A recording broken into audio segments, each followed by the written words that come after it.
Hello there. I am Jim Varecki, Executive Director of Atlanta Master Chorale. And on behalf of the Atlanta Master Chorale, I welcome you to our Spirited Conversations Behind the Scores program. We continue the spirit of our organizational mission to inspire and enrich the lives of our community. And we're so grateful for so many people who have financially supported the chorale and our ongoing programming. Today's guest is extremely well known and a very respected conductor, Professor Jason Max Ferdinand. I don't want to delay this any further, so let's get into the conversation. And I welcome Eric Nelson, our chorale's artistic director, who will open the program and bring in Jason, our guest. Thank you, Jim. This is something I've been looking forward to for a long time. This conversation is a joy. I am so delighted to introduce Jason Max Ferdinand to those few of you who might not already know of him and his work. And for those of you that are already fans, for you to have a chance to see what he's up to now and maybe learn a little bit more about how he got to where he is. Jason, Professor, thank you for taking the time to come and chat with us this morning. Oh, it's my absolute pleasure, Eric, and nice to see you again and to see Jim and meet Amy and all the people on here. So good to be here. Thank you. I am sitting in my office at Emory today. When we're done today, I get back to work. What office are you in today? I'm actually at my home office, and I'll head to my school office right after this. But there you go. I thought I'd be more productive here. You and I met a couple times at some ACDA conventions where we went to listen to choirs sing and in some cases take our own choirs to sing. I remember, it was kind of a moment for me. I remember when Atlanta Master Chorale sang at the National Convention in, where was that, Minneapolis? Yeah. And you came up afterwards and shook my hand and said some very nice and complimentary things about our work. And then as a result of that, you asked me to come and work with the Oakland Aeolians and for the first time. And I had heard about them, but I heard about them through kind of the side door. I heard about them through Take Six. Ah. So tell our listeners who Take Six is. Well, to begin with, Take Six is my all-time favorite group, period. Take Six, in the words of Quincy Jones, he says, Take Six are the baddest cats on the planet. Take Six, most of the original group, 5 members of the original group all went to Oakwood and walked the halls and the grounds here at Oakwood and are legends in their own right. They had a great break and became record Grammy award winning stars. They won 10 Grammys or 11, I've lost count now. But started right here at Oakwood, and for me, I was a great fan for decades, and now I can call them friends. I talk to all those guys a lot of times, and Cedric Dent in particular is a dear friend of mine. So I had done a little research after falling in love with them and discovered that they had all been there, and there's actually I think there's a recording still lurking on YouTube of the premiere of Ain't Got Long to Stay Here, Yep. which is just fantastic. And so when you asked me to come over there, I had known about the group by reputation. Yeah. But be honest with you, I don't know that I was prepared for the level of excellence that reached my ear, both of the ensemble and of your work with them. I came home and told my wife, Susan, I've just spent a day with one of the finest conductors of his generation. And so that began our relationship together. I was also in the audience when a couple of years later, the Aeolians sang at the National ACDA convention and just set the place ablaze with its excellence. And I'll circle back and ask some more questions about your repertoire choices for that day and what that moment meant to you. Okay. After that, you founded your own professional choir, you have your own choral series, the list goes on and on of your conducting opportunities around the world and around the nation, even with the COVID interruptions. So I like to start these conversations by asking kind of how you got to where you are, especially the early days. I noticed in your bio that your undergraduate degree is actually not in vocal performance, but it's in piano performance. It is. So how did music find you?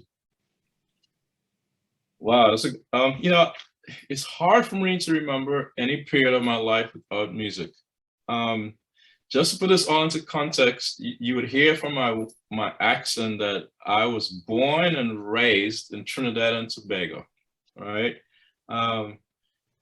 Which is a whole different culture, a whole different orientation, whole different socialization. But music for me was always a great part of my life. I literally grew up on a university campus. My parents both worked there. My parents always saw fit that all their children took piano lessons, and there were times I actually loathed. I mean, I hated it at certain junctures, but I was very disciplined. I was in children's choir, and then when Take Six came along in 1988, I mean, I'm sure all around the world people were trying to have groups just like that. So when I was about 8, 9, 10, we had a group that formed, and we had an older guy who was at the university level, who was an incredible musician that would arrange for us in the style of Take Six, would even teach us Take Six songs. As That's a whole kids? As kids, yeah. At age 8, we started a group called Young Six, and I have some recordings somewhere. So my ear started getting, you know, that kind of stimulation from then. But I was always taking classical piano and that sort of thing. Along with that, though, you know, Trinidad is in the British kind of education system. And in that system, I think we have to kind of choose your life's lane a little earlier than the American system. So I was doing sciences, and the thought was that I would become a medical doctor. And I was doing really well in both things, you know, my music, my schoolwork. But then when I got to about maybe what you guys would call your sophomore year of college here, because it's a different system, I was doing A levels, as we call it, and I was doing biology, chemistry, physics. Took those exams and passed them, but at the same time, I was conducting a student choir we had formed, and we had entered into the national, the choral festival we had in Trinidad, and that did really well. And at that juncture, I kind of made a decision, you know what? I'm kind of sick about hearing about Krebs cycle and glycolysis and photosynthesis. I'm just gonna follow my passion and do what my gut was telling me.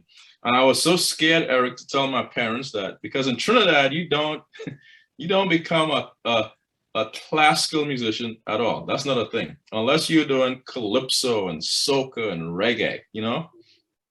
So I wrote my parents a letter and said, look, I really think I need to do music. And luckily for me, because I had friends who their fate was not the same, luckily for me, my parents supported it and said, okay, if that's the case, we have to send you to the best school that we know.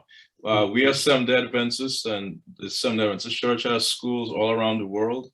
And Oakwood by far has the biggest reputation for music. So I came to Oakwood as a junior-ish and did a piano degree there. And then as fate would have it, I was in Las Vegas, not gambling or anything. I was on a choir trip in Las Vegas. And it used to be like a HBCU choir festival or something. And my director at the time, Dr. Lloyd Mallory, we were hanging out with the Morgan State University choir with Dr. Nathan Carter, who taught there for 34 years. And I literally had an impromptu audition. He said, hey, aren't you doing a recital soon? And there was a piano in the corner of the room. He had me go over there and play something. And I got like halfway through, he stopped me and said, wait, don't you conduct as well? And the entire Morgan State choir was sitting down behind me. And he says to me, okay, let me see you conduct something. I'm like, is this guy, is he serious right now? But luckily for me, we kind of knew some of the same repertoire. So I conducted something, I forget. And he said to me, all right, I'm going to make you my grad assistant next year. So I always tell my students, please don't, you know, I didn't have a plan. I had no idea what I was going to do. This was February of 1999. Hadn't turned in any applications. Wow. But he let me in, and I spent 2 years with Dr. Nathan Carter, and he literally changed my life. I mean, he changed my life in those 2 years, and a large part of what I'll become as a professional, I have to kind of give him the kudos for that. And then I went on to teach at Pine Forge Academy for 7 years. in year 5 or year 4 of those 7, I started at University of Maryland with Ed McClary. And that you started your doctorate with him. My doctorate, right? My doctorate at University of Maryland, and Dr. McClary really kind of prepared me, I would say, for the life of being in academia as a choral conductor. I mean, he was everything I needed at that juncture of my life. In 2008, I made the transition down here to Oakwood University, and it's been 2008 to 2021. So here we are now, and it's been a great time here and a great learning experience for me. That is an amazing story. My Ed McClary overlap is, and I don't even know that he knows this. I basically took over his life. He finished his doctorate at Indiana and had just left campus when I arrived. And I took his assistantship and I took his church job. Oh, wow. I landed in town. So I'm very grateful to Ed. I'll need to let him know that. And the timing. I've always been, not in Maryland, so we don't know each other well, but I've always been very, very grateful. And his name and his reputation was still very much in the air at Indiana, as people were still would bow appropriately when his name came up. Wow. So what did you do? I don't know if this question is indelicate, but so you arrived at Oakwood in 2008. Yeah. And the school is already has this amazing reputation. It's a phenomenal choir, phenomenal tradition. You know it because you were in it when you were a student. You arrive back, which is in itself a huge compliment, right? To be hired back at your former institution, I think is one of the biggest compliments you could get. But they trust you and they want to entrust the care of the program to you. Right.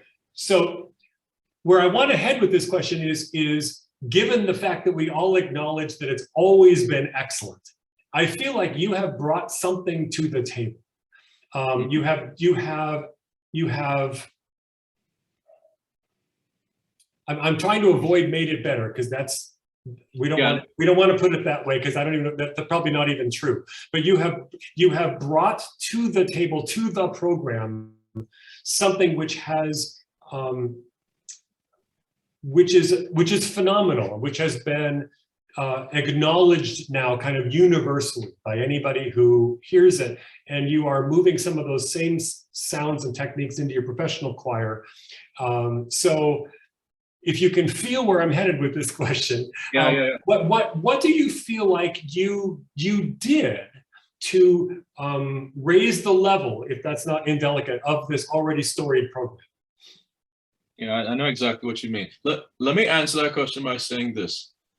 It must have been in 2009 or 2010. It was the first time I took the Aeolians to participate in the Alabama ACDA Collegiate Festival that they do here every year.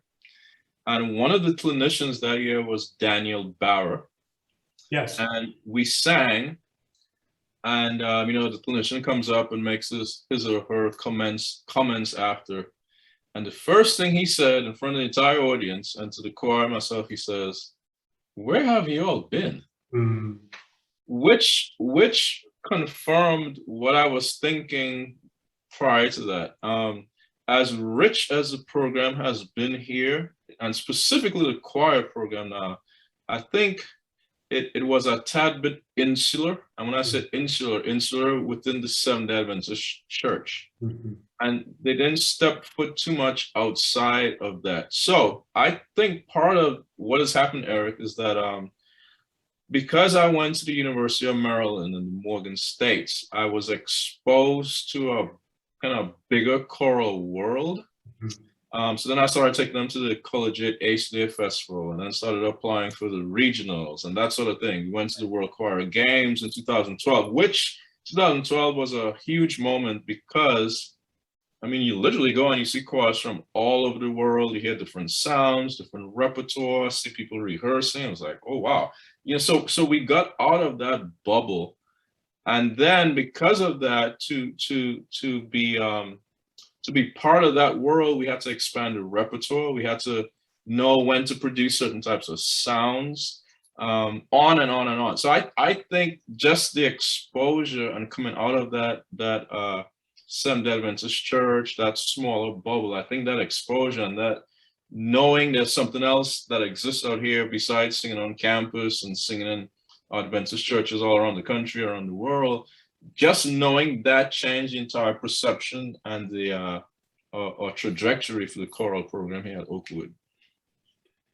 It's fantastic. I was in the audience when the Aeolians sang at the National Convention. What city was that?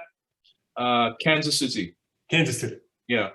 And I, as much as anybody in the audience, knew what was coming. And I knew that the couple of thousand choral directors that were in the audience were going to have that same sort of reaction that Dan Barra had. That where have these people been, and I need them in my life. And I just was so excited to have you walk out on stage and begin to sing. It was an extraordinary moment. For those that are on this call that don't know what ACDA conventions are like, there's concert sessions usually featuring 4 choirs, and each choir sings for about 23 minutes. It takes a minute of applause and then changes places with another choir who then sings for the next 23 minutes. And so it's 4 choirs, it's a 2-hour session, and then everybody goes to lunch or to dinner.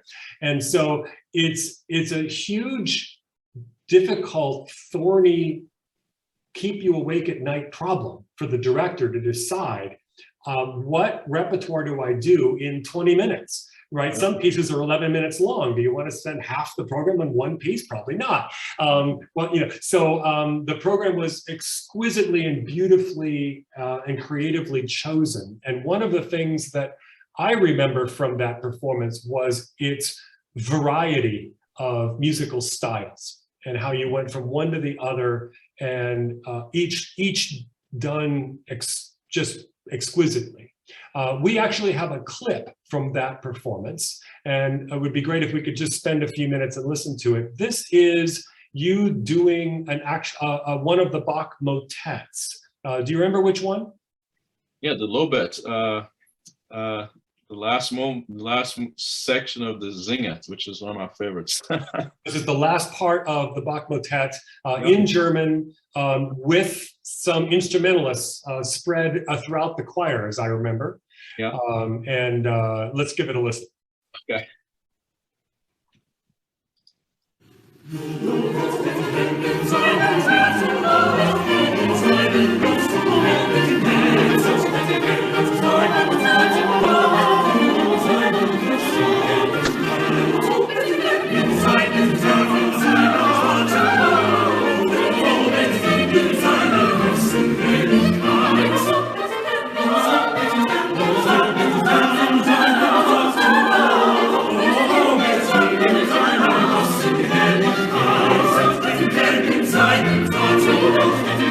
Silence.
Yeah, it's just as great as I remembered it. What are your memories of that moment? Oh gosh. One, being incredibly nervous, but at the same time, I remember feeling that we, and the entire group, we felt like we were well prepared. We had put all our energies into those 6 months, whatever it was before, and right before we hit the stage, we were like, you know what, this is it. Let's just have fun. so that's what I remember. Let's go out here and have some fun. One of the things that distinguishes, I think, ensembles at the highest level is that they are able to execute difficult music to the level that it doesn't seem difficult. Right.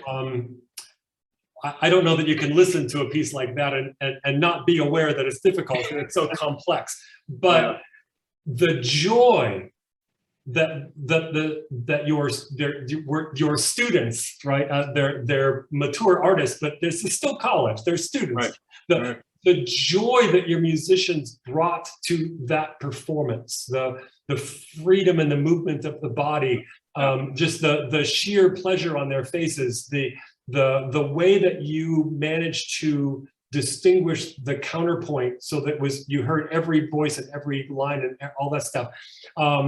That's hard, man. And they made it seem easy. The tempo was quick, but not rushed. I've heard really good Bach performances that are dry as dust. And I've heard Bach performances that are well-intentioned, but it's just a little too beyond them. Yeah. And that was just exemplary. Did they take to it right away? I mean, I've done a lot of Bach here, and there's some students that are wired in such a way that they could kind of just sing Bach the rest of their life. They just love it immediately.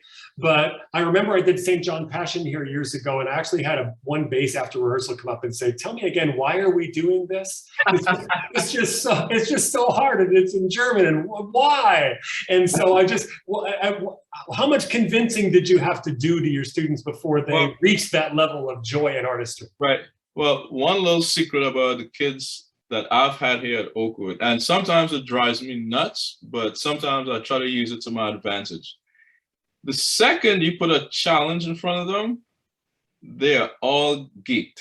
They're like, oh, he said this is hard? Okay, we're just gonna show you what, I mean, I don't know why they do that. Yeah. It drives me nuts. Like you mentioned I Ain't Got Long to Be Here. Yeah. That song is hard. It is. But they'll put their mindset, and in 3 rehearsals, they got it. I'm like, but then I give you a simple 4-part thing and you're struggling. It just drives me to drink. So I said to them, I said, okay, guys, this is the program we're going to go with. And people don't believe when I say this, but it was the first time my choirs were singing any Bach. Mm-hmm. And I said to them, I said, this thing is hard. It's a double choir, is in German, but we're going to tackle it and you're going to do it well. For August, September, October, November, we didn't add any text for 3.5 months. They were just they were counting the whole time. But they took the challenge, and it's choir 1, choir 2, and they made it a little competition between themselves to see who could be tighter. So I mean, they took it really well. So I didn't have to do a lot of convincing. All I had to say was, this is hard, and they jump in. Nice. I wish we could just spend the time to listen to the whole program and everything else you've ever done, but suffice it to say that there was a huge amount of variety, a cappella pieces, gentle pieces of the heart, tone clustery things, modern things, and spirituals, and it just ran the gamut, and it was an emotional ringer. Each piece as great as the last. I have, when I describe myself to somebody and they ask me what my specialty is, when I was younger, I used to say that I'm a generalist. I like to do lots of different things. And then I realized that I didn't like the connotation of that. right? And so I kind of half jokingly describe myself as a serial specialist. Whatever I'm doing, I specialize in, right? If I'm doing Bach, then I'm a specialist in Bach. If I'm doing another composer, then I'm a specialist in that. And I feel like that's the case with you, that you take whatever you're doing with the ensemble really seriously. You're going to understand the style, and you're going to do it at the highest level you can possibly manage. Is that fair? Well, that's very fair. And, you know, I go around, when I give my lectures, people always ask me about programming and selections. And part of my answer is, I think as choral directors, we don't necessarily have to be the ultimate specialist in every style, but I think we can become very knowledgeable of the style.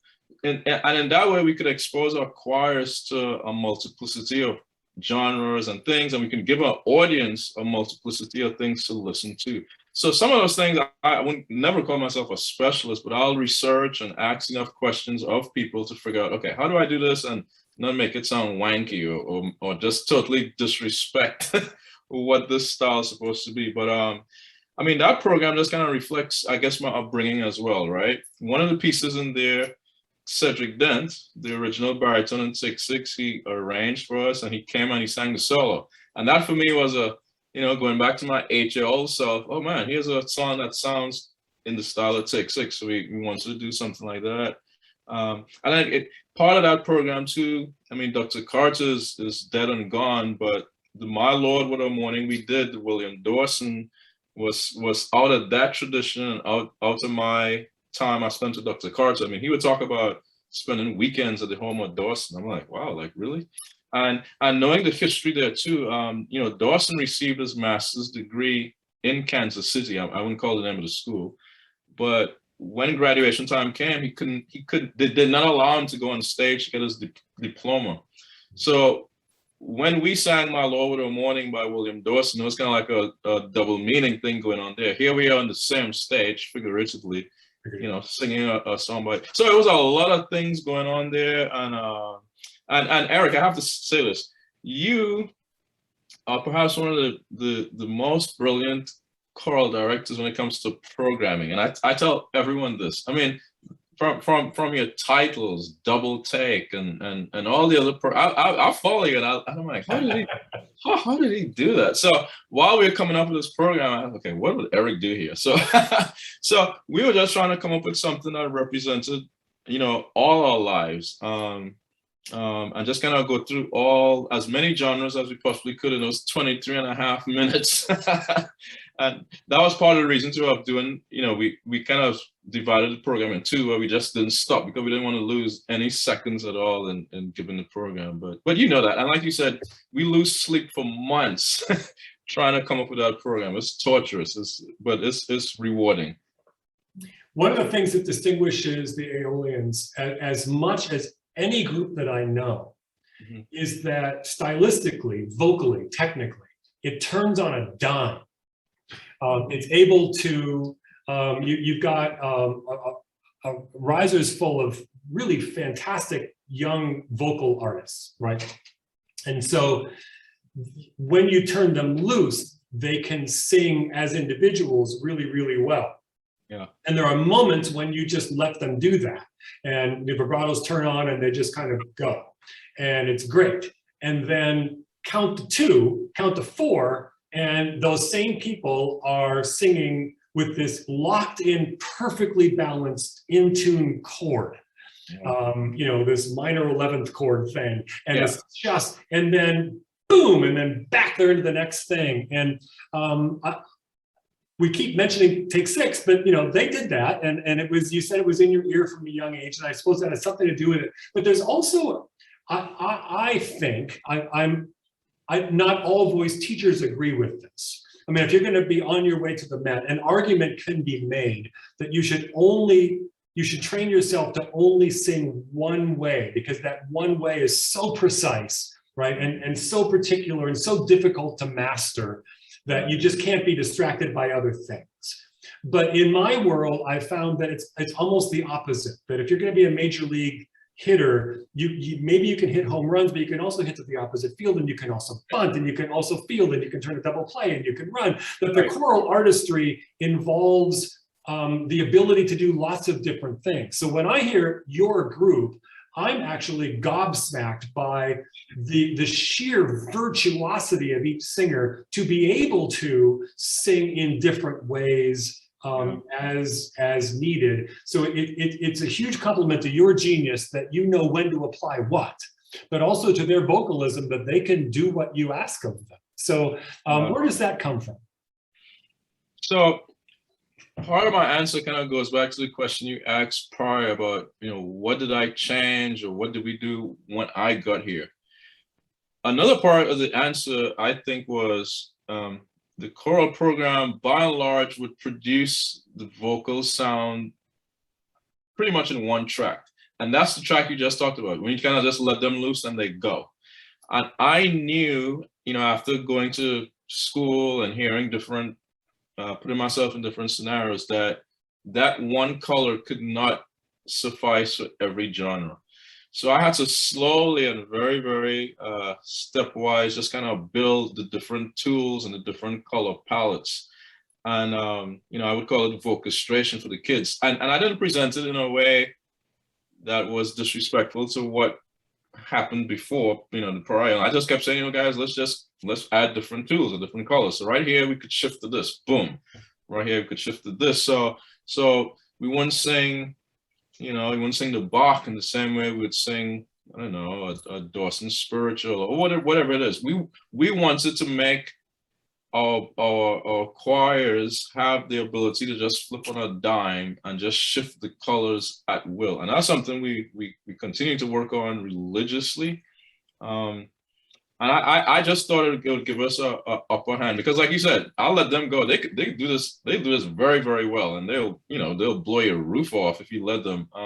But I think giving them different tools and say, okay, here's this now, bar 1 to 4 is this. Okay, take this back, here's bar 5 to 10, next 2. And I think for them, it became so much more fun because they were in control of the machine. Yeah. And they knew which button to press when, and it just gave us so much more versatility and clarity. I mean, those chords would really, you could hear the chord now when you approach it a certain way. And so that's how we built. And luckily for me, our lead voice teacher here, Julie Moore Foster, who is a genius of a voice teacher, she grew up in a tradition where she went back and forth. So she would say, hey, I would sing in choirs and we had to sing straight on.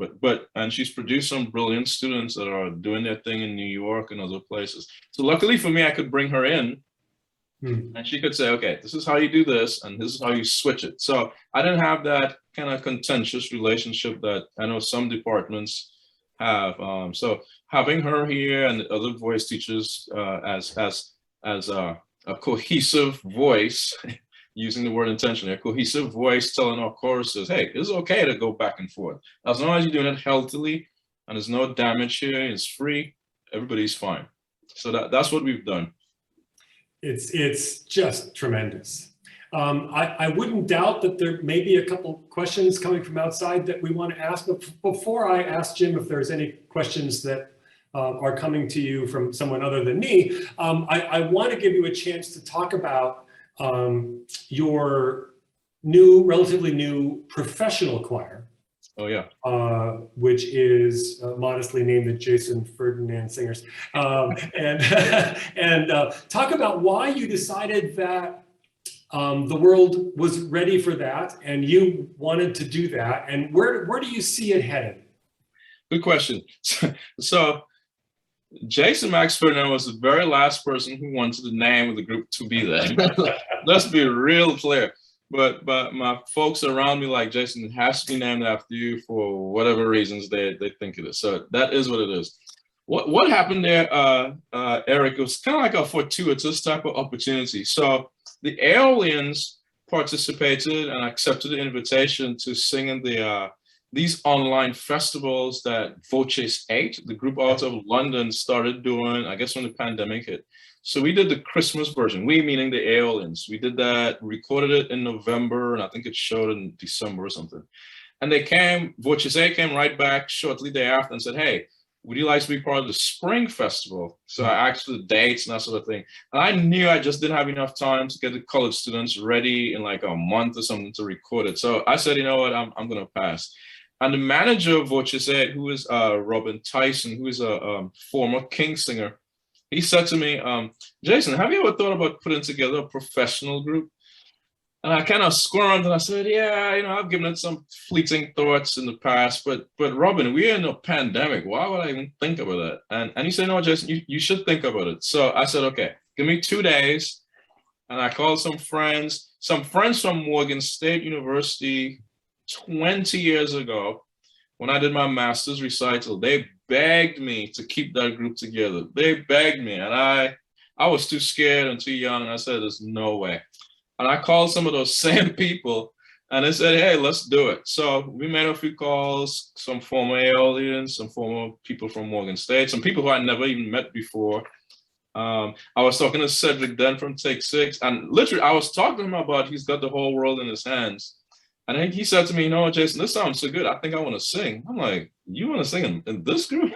I'm like, dude, you have 10 Grammys. What are you talking about? He's like, no, this sounds like fun. I'm in. So that's literally how it came together. I sent the music out, and a few days before we were to meet to record, I said, what am I doing? This has all the potential to be a huge disaster. We got to Maryland and started warming up and looked to the engineer and said, hey, let's start rolling this tape. And that's literally how it came together. We recorded the 11 songs in 3 days, had a total blast, The recording came out, the concert showed, and we started getting calls. Would you come do this and do that? So we met in July again, this time to just rehearse. Because we felt like the first time it was like, hey, how you doing? Nice to meet you. All right, let's go. But this time we met and we kind of came up with our mission and our goals and that sort of thing. So we want to keep it together. We want to have an emphasis on what we've called cultural health. Because our society is just really so messed up now with the pandemic, with all the social divisiveness and political divisiveness. And we feel like groups like yours, the Atlanta Master Chorale, groups like ours, we have a huge responsibility now as I call us second line workers, right? And we could address some of these maladies, I think, in our unique way. And so we want to keep the group together. And we actually meet in about 2 weeks in Dallas to do our concert down there for a church. But there are some fun people. I mean, we have everything from 10-time Grammy winners to some seniors in university, music teachers in between, law students, the real cross section of our society, which makes it really a beautiful thing. Beautiful thing. Yeah. I'm excited to, before too long, I'm sure, be in the audience and hear you guys sing. Jim, is there any questions from folks that are listening? Are there questions? Holy cow. Oh boy. and I want you to know first, we haven't lost anyone in this thing. No one has like bailed on us. So obviously they're engaged in everything you're saying. So this could almost be a choral workshop with the questions I have here. So I'm trying to condense it the best I can. One from Walter: how does your journey influence and impact the sound of your choral group? You kind of touched on that, but I think, honestly, let me answer that question backwards. It always makes me chuckle a little bit, after rehearsal, before rehearsal, you have these young guys from the choir come up, and some of them are, learning how to play a little gospel, a little jazz or whatever. And I'm looking and I'll say, hey, maybe you want to voice this chord like this. And they always look at me like, how do you know that? And I explained to them, I said, look, man, I've been playing this stuff since I was 8, 9, like these, jazz harmonies and chords, and it's influenced my harmonic ear very, very, very greatly. So anytime we get to something that has some really juicy harmony. My ear, I'm locked in. And I think because of that, I teach it totally differently. And I realized very quickly what's important in this chord and what is just like color and filigree.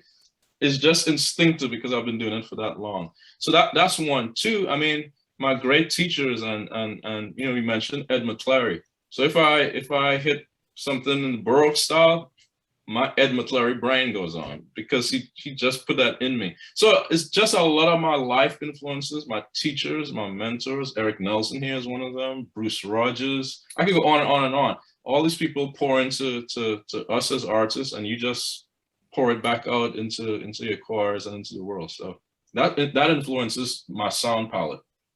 I'm going to jump in here for one thing too that I think is self-evident, but I think it stands in the way of some really fine choral conductors going to that last level or that next level. Jesus was talking to his disciples one day, and I forget what the parable or what the circumstance was, but they were asking, they wanted to do something and it wasn't happening. And Jesus said to them, you have not because you ask not. Mm.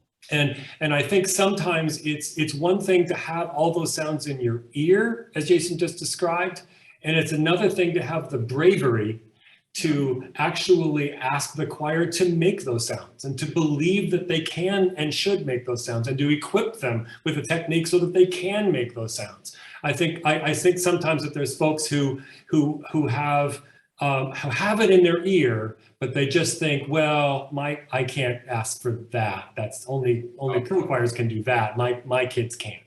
Wow. And so I think that's part of it too, is that you and maybe me, we actually believe that this is possible. Yeah. You got to be brave to try new things. Yeah. Nathaniel asks, how do you approach vocal clarity? He enjoyed the clarity of diction and phonation and balanced vocal placement. How do you approach vocal clarity? Oh, that's a big question. I use a lot of metaphors and similes. Like my choirs probably get tired of, like I'll say crazy stuff like in the moment, it doesn't even make sense to me sometimes. But like the difference between a stainless steel fridge and a non-stainless steel fridge. In my mind, that sounds totally different. and I just try to find different ways to describe the sound. So that's one for me. Diction, is a lot about, making a little space before the vowels so you don't get the lighting things going on. That's big for me. The stresses. So we speak the text a lot to make sure it kind of falls within the natural speak. But that's a huge question. I could kind of go on and on and on. But to produce clarity, one has to love clarity. I guess I could kind of put the overarching thing there. Like, do you remember when I was younger, when we listened to cassette tapes, and invariably my friends and I would say, hey, what are they saying right there? Because you just could never quite understand the words. And no, man, the word is blah, blah, blah. No, it's blah. But then I remember the first recording I heard of a choir, and I was like, oh my gosh, I could understand every word. So for me now in my chorus, I want that to be the same thing. So to produce clarity, one has to love clarity and want to always work on it, and that's ultimate for me. Okay, phenomenal. And I think we've already kind of touched on this. It's evident to me, and I had goosebumps listening to that recording of that Bach piece. I mean, it's just crazy, and I've heard it before, and I still have goosebumps sitting here. Yeah. When you conduct, it's obvious. They asked it as a question, but I think it's obvious that this is an elevation of your soul. And the question was, I know Eric kind of touched on what was the feeling and emotion at that moment of ACDA, but in general, what are your feelings and emotions as you're conducting? Well, it should be reflective of whatever I'm conducting at the moment. So for the Bach, we wanted to exude joy. And we wanted, Eric, we talked about making the difficult stuff look easy. Yeah. We always talked about making the Bach feel like we were making it up as we went. Because I think Bach has this kind of improvisatory kind of feel to it. So he wanted it to feel kind of like, oh, wow, look what we could turn this melisma around like this. So real free, real spirited, but yet, all the rehearsals will lock the technique and look the technical parts. And at that moment, I don't want to have to think about the technical things. It was just about exuding whatever the song is calling for. So Jim, the answer to that is, I'm feeling hopefully whatever the song is calling for in the moment. I'm going to put two of these together from Michael and Walter, and you could go on for a whole workshop on these too. What advice would you give to new and seasoned choral directors who are in the field? And what advice would you give a student who's new to singing that's coming into this? Listen, listen, listen, listen. I wish I could go back, I don't know, 25 years. One, this is for the students coming in, right? You know, life changes once you start having kids and relationships. I mean, you just don't have the time. So listen as much as you can now, grab all the recordings, expose yourself to tons of repertoire, and really just increase your palette. Because those times you can get it back. And that foundational time there and that work of finding repertoire. I mean, you see my thing behind me here. I'm still trying to always play catch up learning repertoire and reading books and choral technique and blah, blah, blah. If you really want to get into that field, just make a pact with yourself to pour in as much as you can so that you just have the knowledge. And then realize that knowledge is not the last round. There's another step there, and I've been trying to figure out what's that word. I think there's so much, sometimes we miss, we go through all the rehearsals, everything is nicely in place, rhythms, notes, but sometimes we miss that other level, and the increment might be very, very small, but it's that point now where you could lay all of that to the side and just really be free and make the music. That's the best advice I could give right there. Just be free in the moment and try to make the messages of the music speak, because people don't want to hear technique. And this question really could go to both of you, and we haven't really talked about this much, but how are both of you handling the pandemic and returning now to choral singing? We were talking a little bit about this just before the seminar went live today. Jason, you take it. Well, like I was sharing, I've been handling it with a lot of trepidation. You quickly realize that it requires that we are not the same people we were prior to the pandemic. And I was sharing with Eric, you know, my choirs, they've never been one to talk a lot during rehearsal, that sort of thing. But there's a stark difference now in how they react. You know, I'm walking in the door prior to rehearsal and they'll be kind of chit-chatting amongst themselves. Now I walk in and it's completely quiet. And they kind of sit there and everyone is still. And I was telling Eric, the silence is so loud. And I have to ask them, are you guys okay? And I realized that we all have this collective trauma, like we just don't know how to react anymore. And so it's been a little bit of kind of pulling them out of their shell, so to speak, which I've never had to do. But I think I had to realize very quickly in the pandemic that the goal now is just trying to keep the community together, keep the community of my choir together and making sure they were okay. The notes and rhythms were not the big thing. It was just making sure they were okay. I mean, people were dealing with sick ones at home, sick ones on campus, and just trying to keep their spirits up. There were no trips to look forward to, you know, no real incentives that we are used to. So just keeping that connectivity has been a challenge. And I think, Jim, though, in some way, if we learn these lessons now, post-pandemic will make us all better. Hopefully we could keep that connectivity intact and make music in a different and a, you know, I hate to use the word better, but in a more meaningful and a more impacting way. Profound, profound. Okay. I think we've pulled all of the questions together as best we could summarize them. So, Jason, as we bring this conversation to a close, then I want to be sure to give you the last word. And I'll give you a choice. Either kind of, if you could sum up for our listeners, what about the choral experience do you find to be most valuable or most important. One of the things that I discovered during the pandemic, as we all moved online and we all did those wonderful virtual choirs things, and everybody was so creative with what they were able to do during that time, that as much as I appreciated that, it was not a substitute for making music together. The pop stars, the individual pop stars, found it, I thought more effective because they were used to singing into microphones and into soundboards and out of speakers, right? And so they were just doing it. They're used to singing in studios and separate tracks and putting it together. So it didn't feel that different for me when I was hearing pop folks. But choral music is its own unique art. And I think the older I've gotten, the longer I've been in the profession, the more I realize choral singing is not just talented people singing the same song at the same time. It's something more than that. So I'll give you your choice of kind of summarizing for you, what about the choral profession makes you dedicate your life to it and the training of others that were coming up, or where do you head next? What are you looking forward to on the horizon? Maybe I could steal a thing from Jim and try to summarize it both. He does a brilliant job.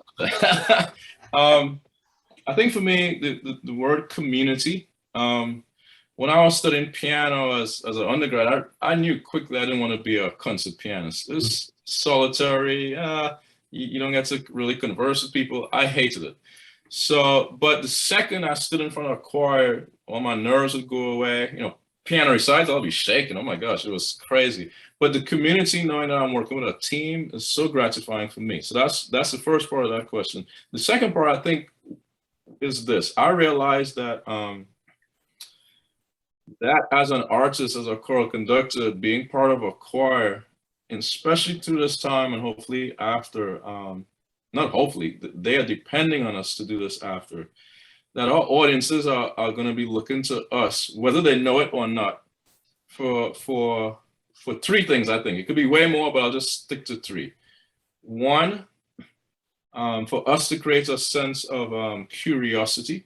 I was telling some of my friends, the first 3 weeks of this pandemic, I met more people in my neighborhood than I met in the 3 years prior. And all of a sudden, I'm learning everyone's names and learning the names of their kids and their pets. And that said to me, wow, Jason, this pandemic had to hit for us to become a little more curious about one another. What would it be like if I brought that to what I do as an artist, as a conductor? So that's one, curiosity. I think our audiences are going to look to us to provide a greater sense of empathy. That's a word we've heard so much during this pandemic. And I really think empathy, I'm going to use a word here on purpose. If we could inject some empathy into our pedagogies, I really think it could really transform our choirs. And let me just say this real quick. That performance in 2019 at the National Convention, 4 months later, we were involved in a bus accident in San Francisco. You may have heard or seen this. Bus accident, I don't have time to go through the great deposits of empathy that were made towards us from the city of San Francisco and so many people. The concert we did at 48 hours after that accident, the concert we did 48 hours after the accident, in my estimation, was 10 times better than ACDA because it was filled with so much empathy and emotion. I mean, it was crazy. And I try to take a picture to remember that moment. So curiosity, empathy. And I think the last thing our audiences will be looking for, whether they realize it or not, is that sense of optimism, because we all need that right now.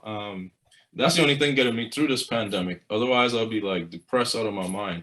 But we need to give our audiences a sense of optimism, the optimism that Nelson Mandela had, you know, like that we can make this world a better place and we can make our communities a better place and our schools. So I think I summarized it pretty well, but those three things, curiosity, empathy, optimism. And then on the front side, why am I doing this? To keep my sense of community together. And that gives me the joy to keep doing what I'm doing. Dr. Ferdinand, Professor. Jason, my friend, thank you for all of this time, your wisdom, your excellence, your pedagogy, and for sharing a bit of yourself with us today. It means a lot. I can't wait to see you again somewhere soon, I hope. Yeah. We are, I should tell our listeners that are regulars with Atlanta Master Chorale, we are hatching a plan, Jason and I, to do a joint concert, maybe even in spring of 2023 with Atlanta Master Chorale and the Oakwood Aeolians. So I'm hoping that will come to fruition. Something to look forward to. That will be amazing. And thank you so much, Eric, for having me. Eric is one of my dearest mentors and a genius of a clinician and conductor. And good to see you again, Jim. And thanks for directing those questions and summarizing them. You did so good at that. Thank you very much. Thank you. You're welcome. Thank you. Thank you, Jason. Thank you, Eric. What a conversation. And we look forward to that future collaboration. I want a special thank you to all of our participants today, not only locally and nationally, but even internationally. It was a great, great audience. If you haven't experienced it yet, please visit the Aeolians YouTube site. They're just phenomenal.